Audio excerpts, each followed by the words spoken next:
The people you ignore the fastest are sometimes the ones who can destroy your arrogance the slowest. Rain crawled down the glass walls of Valmont House like silver veins as the dinner crowd moved beneath crystal chandeliers worth more than most Manhattan apartments. Plates clinked softly. Expensive watches flashed beneath warm golden light. And in the center of it all sat Ethan Callaway, the billionaire founder of Callaway Technologies, a man so powerful that conversations changed direction when he entered a room. At 39, Ethan had built a $12 billion empire from nothing but ruthless instincts and an inability to trust anyone completely. His charcoal Brioni suit fit him like armor. His Swiss watch caught the light each time he lifted his bourbon glass. And tonight, his expression looked colder than the storm outside. Table 12 needs another Bordeaux, the manager whispered urgently as waitresses rushed across the marble floor like nervous shadows. Claire Bennett nodded quietly and lifted the bottle from the silver tray. She moved differently from the others. Calm, controlled, almost too composed for someone wearing a black server uniform and shoes that had survived too many double shifts. Her blonde hair was tied neatly behind her neck. No jewelry except a thin silver chain hidden beneath her collar. No makeup beyond what was necessary. But her eyes noticed everything. They always had. As Claire approached the billionaire's table, one of Ethan's investors stood too quickly, his elbow catching the edge of a wine glass. Red Bordeaux splashed across Ethan's suit jacket in one violent streak. The entire table froze. Silence spread instantly through the dining room. Somewhere near the piano, someone stopped laughing. Ethan slowly looked down at the stains soaking through fabric that probably cost more than a month of rent for everyone working there combined. "Sir, I'm so sorry," the investor stammered. But Ethan wasn't looking at him anymore. His eyes landed on Claire as she stepped forward with a white cloth in her hand. "Don't," he said sharply before she could reach him. His voice cut through the room like cold steel. Claire stopped. Immediately. "I can have that cleaned for you right away," she said softly. Ethan gave a humorless laugh as he stood from the table. 6'2". Controlled anger. The kind of presence that made powerful men sit straighter. "You can?" he asked quietly. "Do you know what this suit costs?" Claire lowered her eyes briefly toward the stain. "No, sir." "Exactly." His jaw tightened. "So maybe stay in your lane instead of pretending you understand things outside your world." The room went still again. A few guests exchanged uncomfortable glances before quickly looking away. Claire remained motionless, one hand still holding the white cloth. No anger crossed her face. No embarrassment either. Just silence. Ethan reached for his whiskey glass, irritation radiating from every movement. He was used to people apologizing faster, shrinking faster. But this waitress simply stood there beneath the chandelier light with an expression he couldn't quite read. Then finally, Claire lifted her eyes to meet his. Calm blue against cold gray. "I'm not just a waitress," she said quietly. Ethan almost smirked at the answer. Almost. But something in her voice stopped him. Not defiance. Not fear. Something worse. Certainty. Claire stepped closer to the investor instead, gently taking the trembling wine bottle from his hand before it could spill again. "Your hand is shaking," she told him softly. "You should sit down before your blood sugar drops further." The older investor blinked in confusion. "How did you?" "You've touched your left wrist 3 times in 2 minutes," Claire replied calmly. "And your pupils are slightly dilated." Ethan's expression changed for the first time that night. Just slightly. Barely visible. But enough. Claire handed the wine bottle back to another server and turned toward the kitchen without another word. No apology. No drama. Just quiet footsteps disappearing beneath gold light and falling rain. And for reasons Ethan couldn't explain, he suddenly found himself watching her leave instead of the stain on his jacket. The sound of rain deepened against the windows as conversations slowly returned to the dining room. But something invisible had shifted at table 12. Ethan Callaway remained standing beside his chair for several seconds after Claire disappeared through the kitchen doors. His investor, Richard Mercer, loosened his tie with shaky fingers and forced an awkward laugh. "Well," he muttered, "that was embarrassing." Ethan did not answer immediately. His eyes stayed fixed on the hallway where the waitress had vanished. The white cloth she carried was still folded neatly over her arm when she left. No trembling hands. No rushed apology. Nothing about her reaction had been normal. "Mr. Callaway," another investor asked carefully, "should we continue?" Ethan blinked once and finally sat down again. Continue what? His voice sounded distracted now. Dinner. The meeting. Ethan glanced toward Richard. Get him orange juice. Richard frowned. What? Your blood sugar is crashing. Ethan reached for his bourbon glass without taking a sip. Your hand is still shaking. The older investor stared at him in surprise before looking down at his own fingers. Sure enough, the tremor had not stopped. How did she notice that? Someone asked quietly. Ethan did not reply, because the truth irritated him more than the stain on his suit.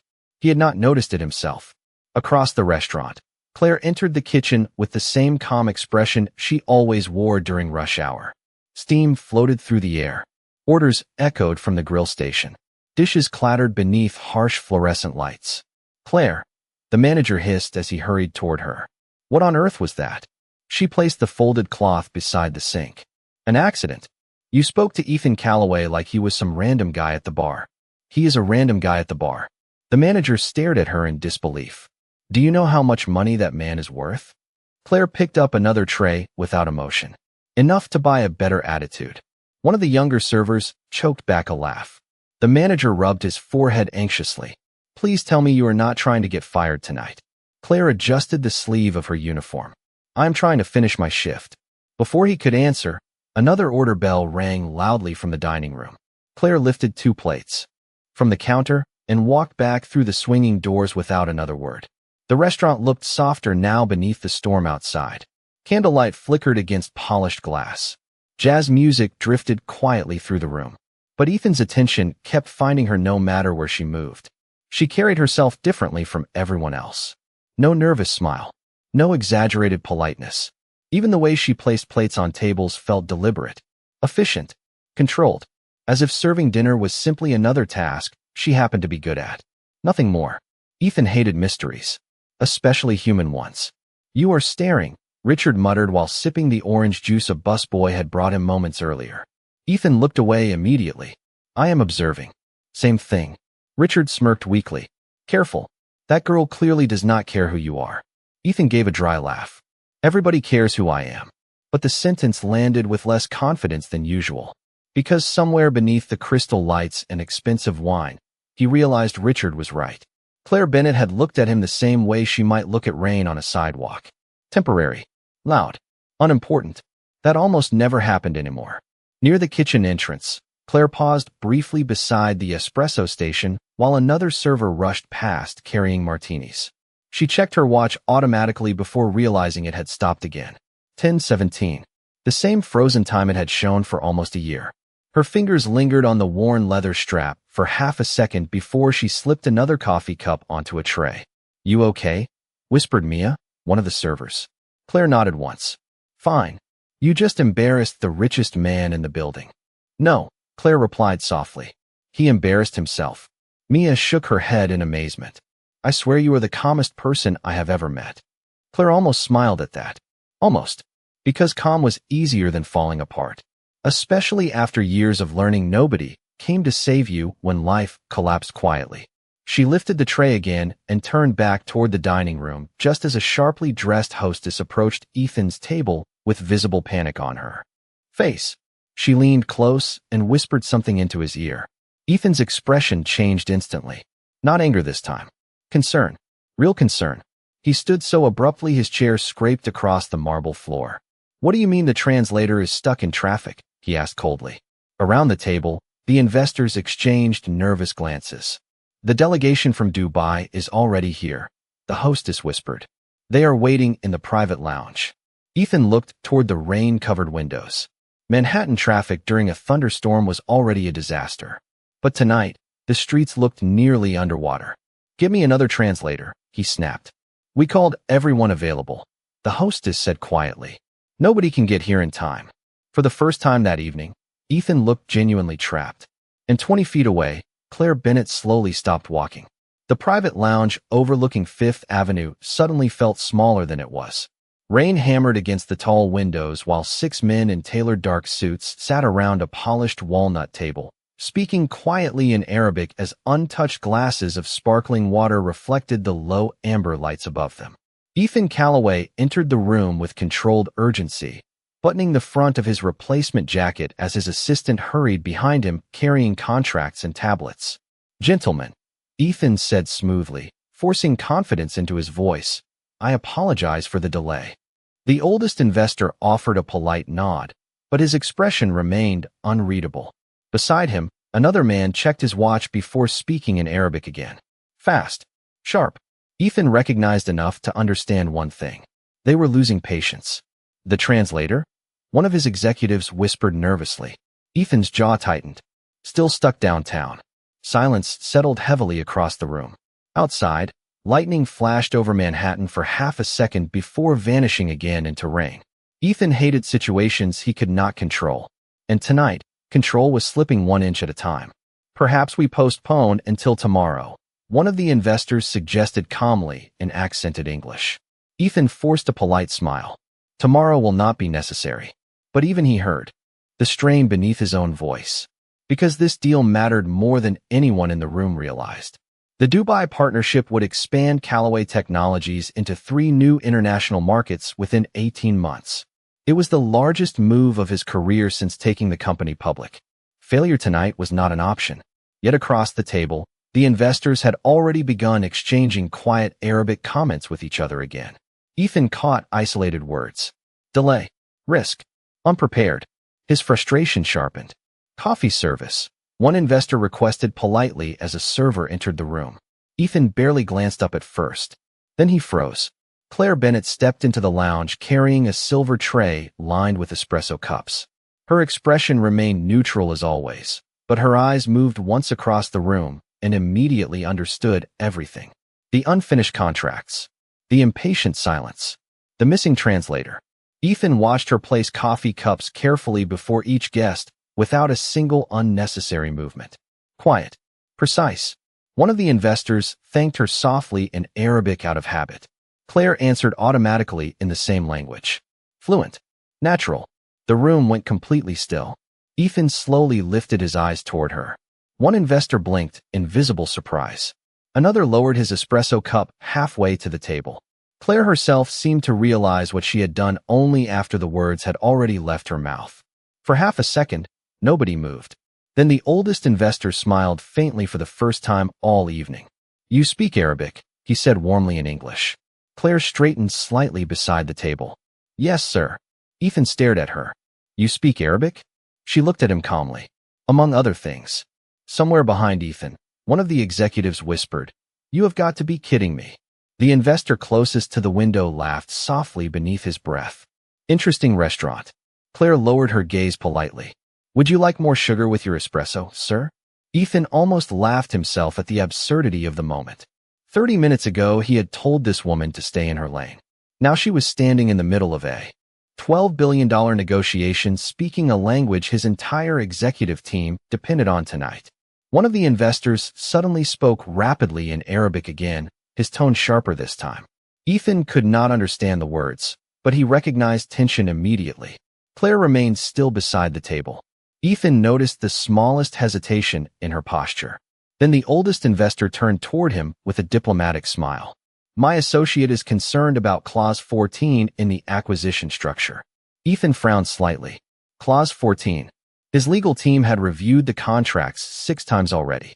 There should not be an issue. Claire's eyes shifted almost invisibly toward the contract folder near Ethan's hand. "There is," she said quietly. Every executive in the room turned toward her.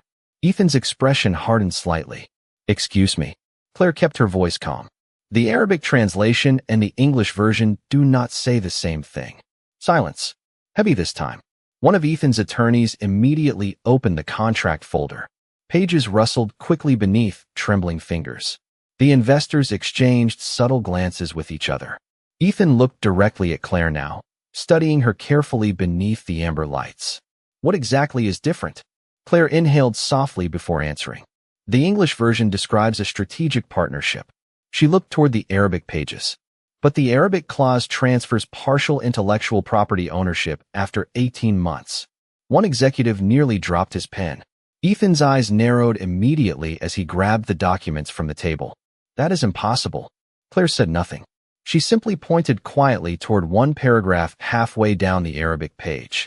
Ethan stared at the text without understanding a single symbol on it.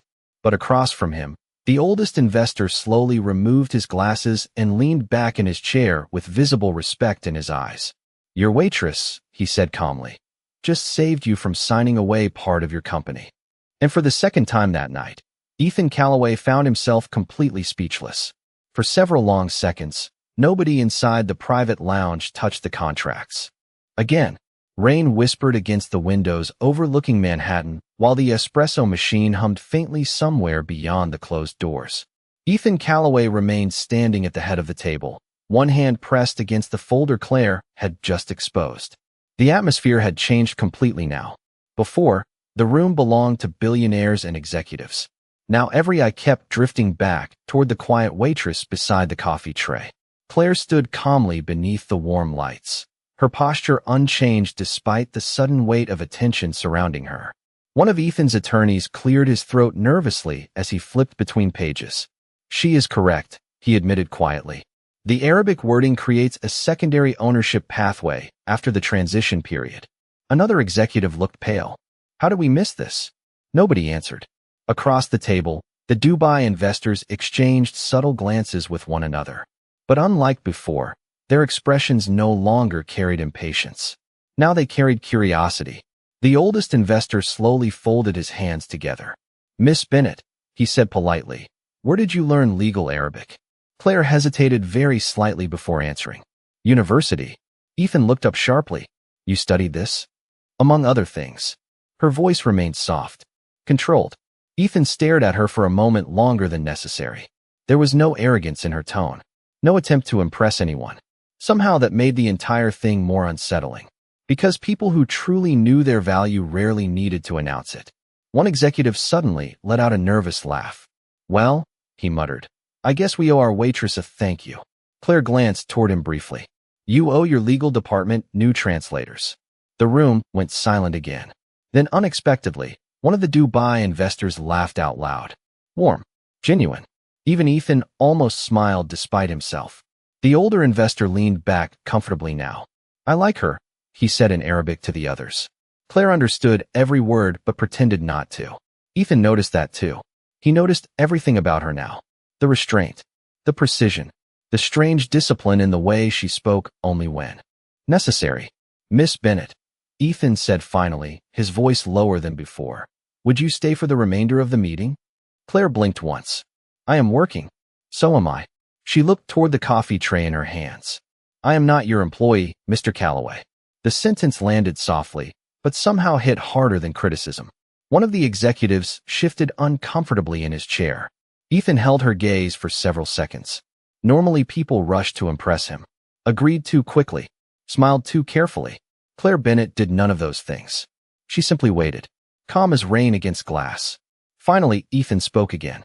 "Then let me ask properly." His voice softened slightly. "Would you help us?" Claire studied him quietly. Somewhere in the city below, a siren echoed faintly through the storm. "Only if the conversation stays honest," she replied. "Honest," Ethan repeated. "No hidden wording. No manipulative clauses disguised as diplomacy." Her eyes moved briefly toward the contracts. People understand more when they are respected enough to hear the truth clearly. Nobody at the table spoke after that, because everyone in the room understood she was no longer talking only about contracts. Ethan slowly pulled out the empty chair beside him. "Sit down, Miss Bennett." Claire looked at the chair for a moment. Then, without ceremony, she placed the silver coffee tray aside and sat at the billionaire's table wearing the same black waitress uniform she had carried plates in less than an hour earlier. The contrast was almost surreal. One of the younger executives whispered under his breath, "This is insane." But across from him, the Dubai investors looked impressed rather than uncomfortable. Ethan opened the revised contract pages again while Claire translated calmly beside him. Her Arabic flowed effortlessly now, smooth enough to quiet tension before it formed, sharp enough to catch details his legal team missed. Several times, the investors corrected wording voluntarily before she even requested clarification. The atmosphere transformed slowly from confrontation into mutual respect. And through it all, Ethan found himself studying her more than the deal itself. The way she rested one finger lightly against the edge of the paper while reading, The way she paused before answering difficult questions instead of speaking emotionally. The way she never once tried to dominate the room despite clearly being the smartest person inside it. At one point, the oldest investor smiled toward Ethan and said quietly in English, "You are fortunate tonight." Ethan's eyes shifted toward Claire. "Yes," he admitted before thinking. "I am." Claire glanced at him briefly, surprised by the sincerity in his voice. Then she returned to the documents without comment. Nearly 90 minutes later, the revised agreement was finally complete. Signatures filled the final page one by one beneath the soft amber lights. Outside, the storm had begun to weaken at last. Ethan set down his pen slowly after signing his name.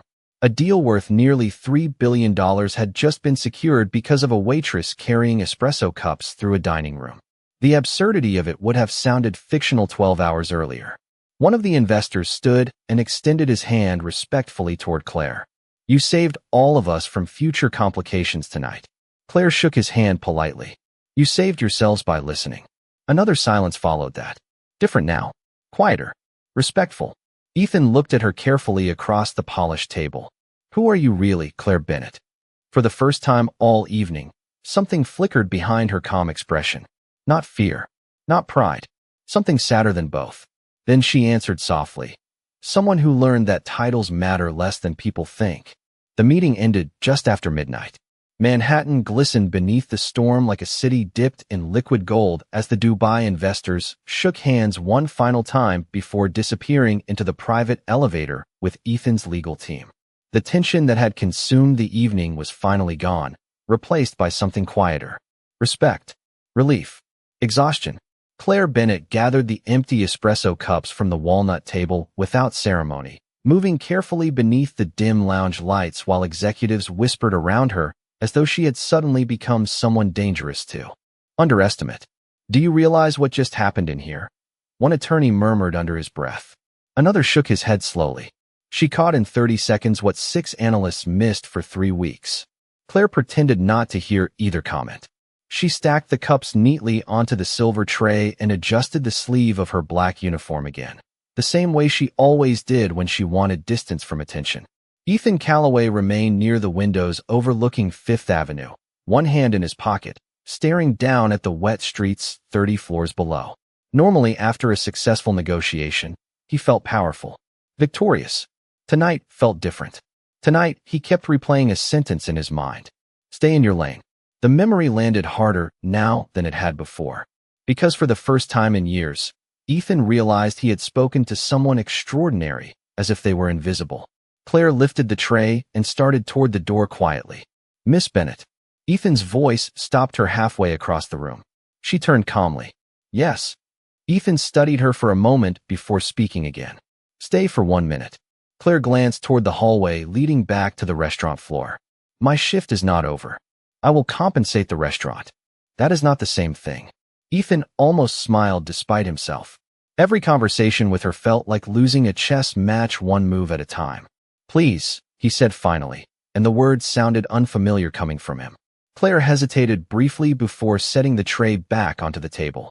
The room emptied gradually around them until only distant jazz music and the soft hum of rain remained. Ethan loosened his tie slightly for the first time all evening. "How many languages do you speak?" he asked. 5 fluently. Ethan blinked once. "And you work here?" Claire leaned lightly against the edge of a chair. "People work where life places them." "That is not an answer. It is the only one you are getting tonight." Ethan exhaled quietly through his nose. Most people feared disappointing him. Claire simply refused to perform for him at all. Somehow that honesty unsettled him more than arrogance ever could. He poured 2 glasses of sparkling water from a crystal bottle nearby and slid one toward her. Claire looked at the glass for a second before taking it politely. "You saved me from a catastrophic deal tonight," Ethan said carefully. "You understand that, right?" Claire held the glass loosely between her fingers. "I prevented a misunderstanding. An $80 million misunderstanding." She gave a small shrug. "Details matter." Ethan watched her in silence for a few seconds. Then he asked the question that had been bothering him since the lounge meeting ended. "Why are you really working as a waitress?" The rain outside softened slightly, tracing silver lines down the glass walls behind him. Claire lowered her eyes toward the untouched, sparkling water. For the first time all evening, she looked tired. Not physically, deeper than that. Because hospitals are expensive, she answered quietly. Ethan said nothing. Claire stared at the bubbles rising slowly through the glass. My father used to teach history at Columbia University, she continued softly. 3 years ago, he started forgetting small things. Names, streets, conversations. Ethan's expression shifted subtly. Alzheimer's. Claire nodded once. Advanced now. Her voice stayed calm, but her fingers tightened slightly around the glass. Some days he remembers who I am. Some days he thinks I am my mother. The room fell silent except for distant thunder somewhere over the river. Ethan suddenly noticed details he had ignored before. The exhaustion hidden beneath her eyes. The old leather strap on her frozen watch. The way she stood like someone carrying weight without asking anyone else to help. I left graduate school halfway through my international finance program, Claire said. I thought it would only be temporary. She smiled faintly then. Sad. Controlled. Life had other plans. Ethan looked down briefly at his own reflection in the dark window beside him. A billionaire standing in a custom Italian suit, while a woman with 5 languages and international finance training worked double shifts to keep her father alive. The contrast made him uncomfortable in ways he could not explain. Claire, he said carefully, someone with your skills should not be carrying dinner trays. She met his eyes calmly. And someone with your intelligence should know better than to measure human value by job titles. Ethan went quiet immediately, because she was right again. Of course she was. Claire set the untouched, sparkling water back onto the table and reached for the silver tray. I should get back to work. Ethan stepped slightly forward before he could stop himself. What if I offered you a position at Callaway Technologies? Claire paused. Doing what? Anything you want. She looked at him for a long moment beneath the amber lights. Then, very softly, she asked, would you have offered that before tonight? Ethan opened his mouth to answer, but no words came out. Claire's question lingered in the private lounge long after the rain outside began to slow.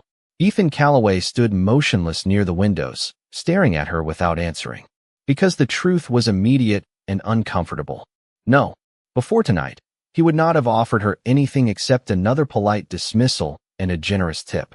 Claire saw the answer in his silence before he could speak it aloud. She gave a small nod, not cruel, not offended, just certain. Then she lifted the silver tray again. That is what I thought. Ethan finally stepped forward. Claire. She paused near the doorway, but did not turn around completely. I was wrong, he admitted quietly. The words sounded unfamiliar in his own voice. Heavy somehow. Real. Claire glanced back at him beneath the dim amber lighting. Most powerful people are not used to saying that sentence. Ethan let out a faint breath that almost resembled a laugh. Most people are not used to proving me wrong. For the first time that evening, the corner of Claire's mouth lifted slightly. Not a full smile. Just enough to soften the exhaustion in her eyes for 1 second before it disappeared again. Then she walked out of the lounge and back toward the restaurant floor, leaving Ethan alone beside the rain-covered glass.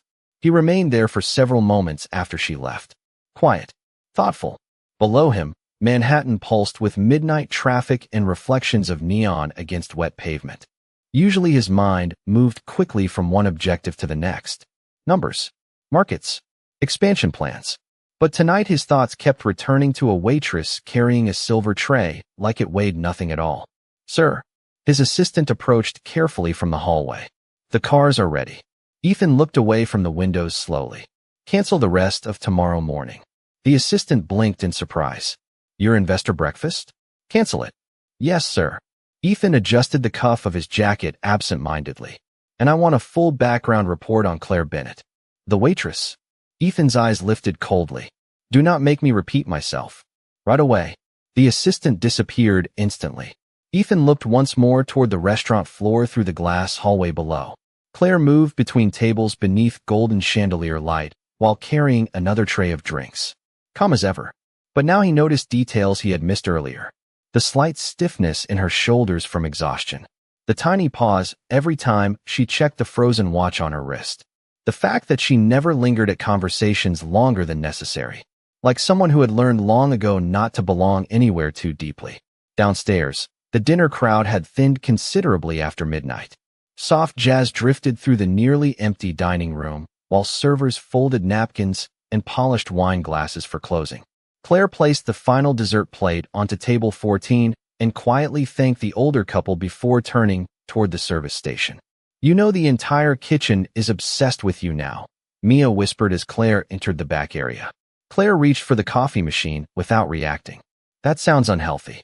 Mia laughed softly. "Claire, you corrected billion-dollar contracts in Arabic while dressed like a waitress from Midtown." She lowered her voice dramatically. "You are basically a Netflix series now." Claire shook her head once while pouring fresh coffee into a paper cup. "I am basically tired." Mia leaned against the counter watching her carefully. "So what really happened in there?" Claire stirred sugar slowly into the coffee. "A translation error." "Do not do that." "Do what?" "Pretend none of this is a big deal." Mia crossed her arms. "People spend their whole lives trying to get near men like Ethan Callaway." Claire finally looked up. "And what exactly has that done for them?" Mia opened her mouth, then stopped. Because honestly, she did not know. Claire took a slow sip of coffee before speaking again. "Money changes comfort. It does not automatically change character." The kitchen grew quieter around them. One cook turned off the grill, while another swept the floor near the freezer doors. Beyond the swinging doors, thunder rumbled faintly over the city one last time. Mia studied Claire with growing curiosity. "You really do not care that he is a billionaire, do you?" Claire stared down into the paper cup for a moment before answering. "I care that he listened eventually." Then she walked toward the employee lockers without another word. Inside the narrow locker room, fluorescent lights buzzed softly overhead. Claire opened her dented metal locker and carefully placed her tips into an envelope already marked hospital in blue ink. $20 bills. Tens. Crumpled fives. Small sacrifices collected one shift at a time. She counted the money silently before closing her eyes briefly. Still not enough. Her phone buzzed suddenly inside her coat pocket. Claire checked the screen and immediately answered. "Hi, Dad." Her voice softened instantly. On the other end came an older man's confused but gentle voice. "Claire? Sweetheart, I cannot remember if I took my evening medicine." Claire leaned against the lockers quietly. "It is okay. I left it beside the lamp like always." "Oh." A pause followed. "Right. Your mother usually reminds me." Claire's eyes lowered slowly toward the floor. Her mother had been gone for almost 4 years. "I know," she whispered gently. "But I am here now." Outside the locker room door, unnoticed by Claire, Ethan Callaway stood completely still in the empty hallway. He had returned downstairs to retrieve documents his assistant forgot in the lounge. But now, hearing her quiet voice through the partially open doorway, he found himself unable to move. "Get some sleep, Dad," Claire said softly into the phone. "I will be home soon." Ethan lowered his eyes slowly after the call ended. And for the first time in years, a billionaire felt ashamed of how little he had seen when he first looked at someone. By the time Claire Bennett stepped out of Valmont House, the storm had finally broken into a cold midnight drizzle. Manhattan breathed differently after rain. Taxi lights blurred across wet streets. Steam curled from subway grates like ghosts rising through the city. Claire pulled her gray coat tighter around herself and began the familiar walk toward Lexington Avenue, with quiet exhaustion pressing into her shoulders. Behind her, the restaurant doors opened again. "Claire." Ethan Callaway's voice carried through the cool air. She stopped beneath the glow of a street lamp, but did not immediately turn around. Ethan approached slowly, no umbrella despite the lingering rain. Without the boardroom and tailored posture of a negotiation table, he looked strangely human standing there on the sidewalk beside her. Less untouchable, more tired. Claire faced him calmly. "Did you forget another contract?" Ethan almost smiled. "No," he hesitated briefly before speaking again. "You left this upstairs." He held out her frozen wristwatch carefully in his hand. Claire blinked in surprise and instinctively touched her empty wrist. She must have removed it while washing wine stains from trays earlier and forgotten to put it back on. Ethan noticed the quick flicker of concern in her eyes when she reached for it. "Thank you," she said softly. But before taking the watch, Ethan glanced down at its unmoving hands. 10:17 forever frozen against scratched glass. "It does not work." Claire looked at the watch quietly for a moment. "I know. Then why keep wearing it?" Rain tapped softly against nearby awnings while traffic hummed through the avenue behind them. Claire slid the watch gently back onto her wrist. "Because that was the exact time my mother died." Ethan's expression changed immediately. Claire lowered her eyes toward the wet pavement. Some people carry photographs, she said softly. I carry time. The city noise around them suddenly felt distant somehow. Ethan looked at her differently again. Every answer she gave seemed to reveal another layer he had not expected. Intelligence, restraint, grief. And somehow she carried all of it without asking the world for sympathy. Claire, he said carefully, can I drive you home? She almost laughed at the question.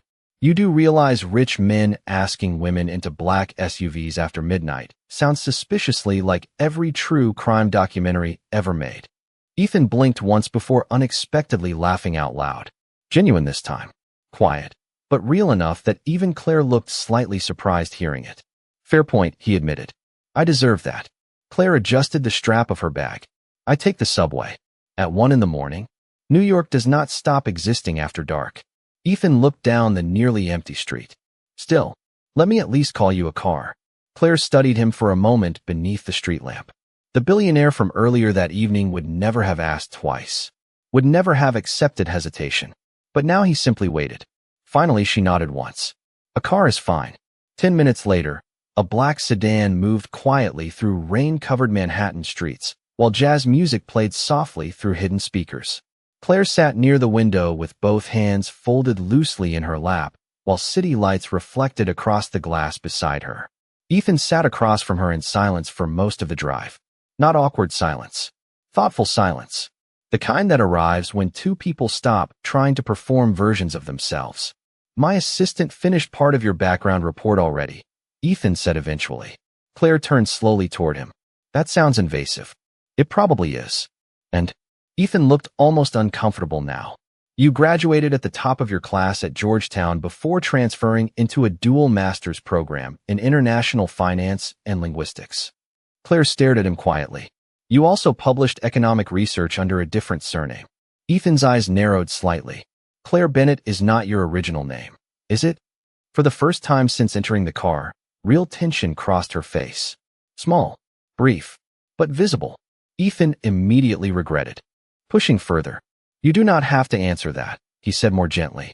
Claire looked back toward the rain-streaked window. After my mother died, my father's condition worsened quickly. Her voice remained calm, but softer now. The medical debt became impossible. Collection agencies called every day.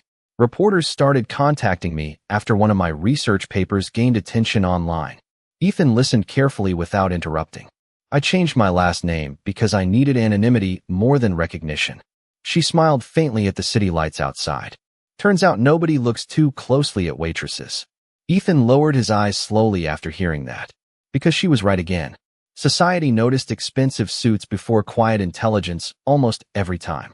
The car stopped briefly at a red light, while rain slid slowly down the windows around them. Claire, Ethan said carefully after a long silence. You could have used your abilities to build an extraordinary career. She turned toward him again. I am keeping my father alive. The simplicity of the answer hit harder than emotion would have. Ethan looked away toward the blurred city outside. In his world, success was measured by headlines, acquisitions, market value. Claire measured success by whether her father remembered to take medicine before bed. Somehow her definition suddenly felt more honest than his. The sedan finally slowed beside a quiet brick apartment building on the Upper East Side. Nothing luxurious. Just old stone steps and warm yellow lights glowing behind a few windows. Claire reached for the door handle carefully. Thank you for the ride. Ethan looked at the building, then back at her. Claire. She paused. Tomorrow morning, I want you to come to Callaway Technologies. Claire frowned slightly. Why? Ethan held her gaze steadily this time. Because I think the smartest person I met tonight should stop hiding inside a restaurant. Claire studied him silently beneath the soft interior lights of the car. Then very quietly, she asked, and what if I do not want to become another billionaire's project? Ethan answered immediately this time. Then I will spend the rest of my life regretting that I almost ignored you. Claire stood beside the open car door for several seconds without moving. Rainwater shimmered across the sidewalk beneath the pale glow of the streetlights while Ethan Callaway waited quietly inside the black sedan, watching her with an expression far more uncertain than he would have allowed anyone else to see. Most people rushed toward opportunity when he offered it. Claire Bennett looked at it like something dangerous. Good night, Mr. Callaway, she said softly at last. Then she stepped out into the cool Manhattan air and closed the car door gently behind her. Ethan remained there long after she disappeared inside the apartment building. The driver glanced at him through the rearview mirror. "Home, sir." Ethan kept his eyes on the old brick building where a single fourth-floor light had just turned on. "Yeah," he answered quietly. "Home. Upstairs." Claire unlocked the apartment door as carefully as possible to avoid waking her father. The familiar scent of old books and chamomile tea greeted her immediately. Small apartment. Narrow hallway. Faded wooden floors that creaked near the kitchen no matter how softly she walked. Nothing glamorous. Nothing impressive. But it was home. She slipped off her shoes near the door and found her father asleep in the recliner beside the lamp. Glasses crooked slightly on his face and an untouched history book resting open on his chest. Claire smiled faintly despite her exhaustion. "Dad," she whispered gently, kneeling beside him. "You are going to hurt your neck sleeping like this." Henry Bennett blinked awake slowly, confusion clouding his tired blue eyes before recognition softened them. "Claire." His voice sounded fragile tonight. "You are home late. Big dinner crowd." She carefully folded the blanket over his shoulders. Henry studied her face quietly for a moment. Even through illness, fathers still recognized exhaustion in their daughters. "Rough night." Claire hesitated. Then unexpectedly, she laughed softly beneath her breath. "Strange night." Henry smiled faintly. "Those are usually the important ones." Claire helped him toward the bedroom slowly while rain whispered against the apartment. "Windows." Halfway down the hallway, Henry suddenly stopped walking. "Your mother used to look at people the way you do?" he murmured absent-mindedly. Claire frowned slightly. "What do you mean?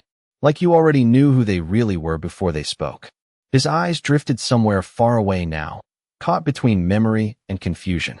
"That frightened some people." Claire swallowed quietly. "Get some sleep, Dad."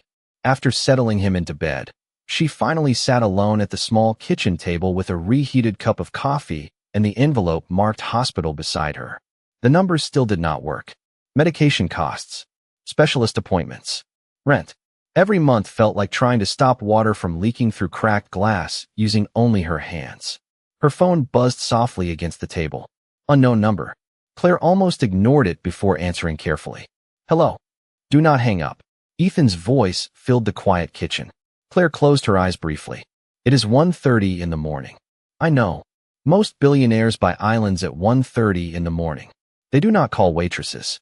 Ethan's low laugh carried softly through the phone. "You keep saying waitress like it explains you." Claire stared down at the coffee steaming gently in her hands. "It explains enough." Silence settled briefly between them. Not uncomfortable, just honest. Finally, Ethan spoke again. "I looked up your research papers." Claire stiffened slightly. "That was fast. You wrote an economic forecast on emerging Middle Eastern infrastructure markets 4 years ago." His voice carried unmistakable admiration now. "Do you realize my company used part of your analysis during our expansion into Abu Dhabi?" Claire looked genuinely surprised. "What?" "You published it under the name Claire Holloway." Ethan paused. "You predicted market shifts almost perfectly." Claire leaned back slowly in her chair. She remembered writing that paper beside hospital beds and cafeteria coffee machines while her mother was dying, back when her future still looked reachable. "It was just academic research," she said quietly. "No," Ethan's voice softened. "It was brilliant." Claire did not answer immediately. Compliments felt unfamiliar these days, especially sincere ones. "Do you know what the strangest part is?" Ethan asked after a moment. "What?" "Your work helped me make millions of dollars." Rain tapped gently against the kitchen window behind her. "And tonight, I almost treated you like you were beneath me because you carried a tray." Claire lowered her eyes slowly. There was no arrogance in his voice anymore. Only regret. "Most people do," she admitted softly. "That is the problem." Ethan sat silently on the other end of the line for a few seconds before speaking again. "Come to my office tomorrow." Claire rubbed her forehead tiredly. "Ethan." It was the first time she had used his first name. He noticed immediately. "Just one meeting," he said carefully. "No pressure. No contracts. No obligations." Claire stared at the envelope of hospital bills beside her coffee cup. "I do not belong in your world." Ethan answered quietly this time. "Maybe my world is the problem." The sentence lingered in the silence between them. Claire looked toward the dark hallway where her father slept only a few feet away. Then finally she exhaled softly and closed her eyes. "One meeting," she whispered. Ethan smiled to himself somewhere across Manhattan. One meeting.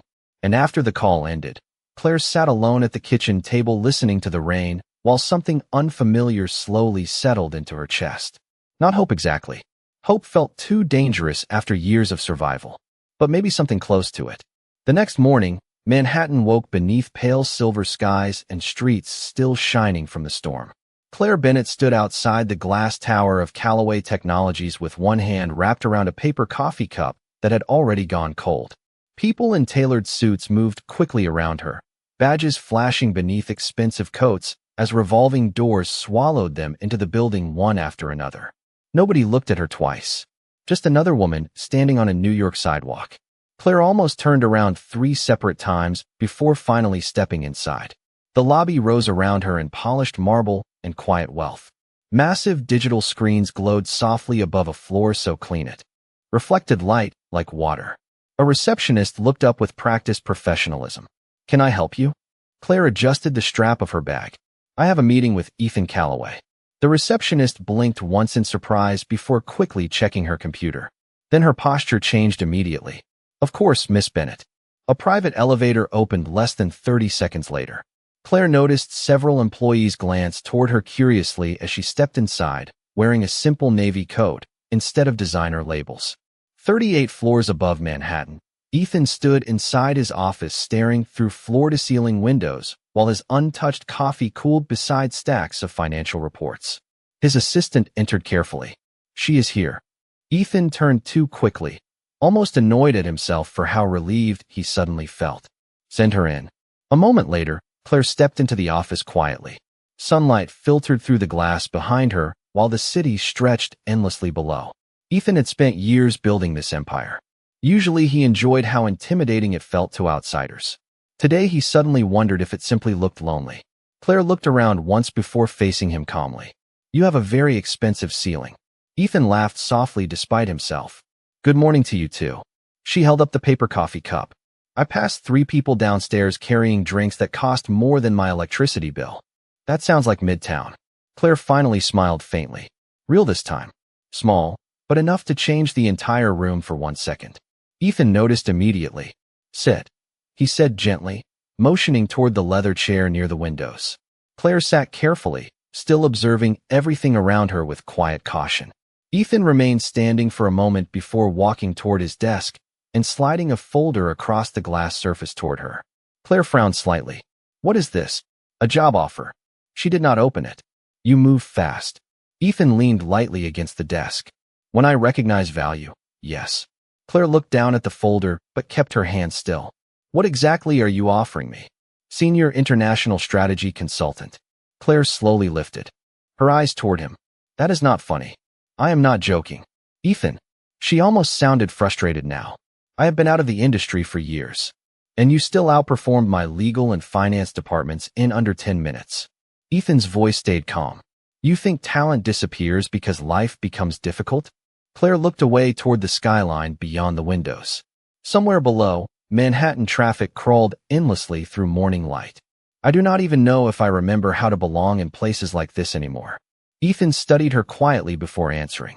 "Then maybe this place should learn how to deserve you instead." Silence settled gently between them. Claire finally opened the folder. Inside waited a contract, full medical coverage, flexible hours, remote work options, and one line near the bottom that made her stop breathing for half a second. Full neurological treatment support for immediate family members. Claire stared at the page silently. Ethan spoke more softly now. "My company owns one of the best neurological research centers in the country." Claire's fingers tightened slightly against the paper. "You did this because of my father?" "I did this because extraordinary people should not have to choose between survival and dignity." Her eyes lowered slowly toward the contract again. For the first time in years, something dangerous flickered across her face. Hope.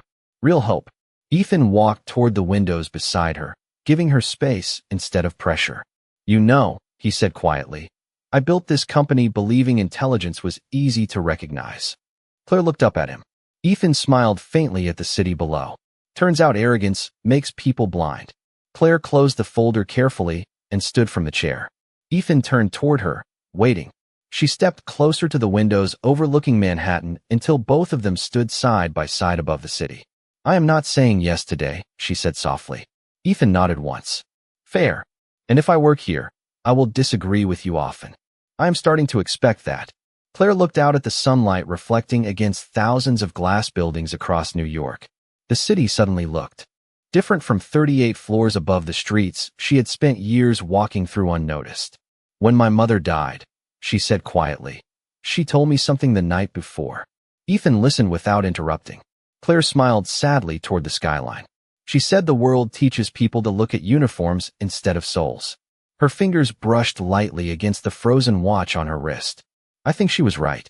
Ethan lowered his eyes for a moment before answering softly. Then maybe the world needs more people willing to see properly. Claire turned toward him slowly. The billionaire who once dismissed her with a glance now stood silently beside her, listening more carefully than anyone had in years. And somewhere between rainstorms, contracts, hospital bills, and midnight conversations, both of them had discovered the same quiet truth. The most extraordinary people often move through the world completely unnoticed until the moment someone finally chooses to look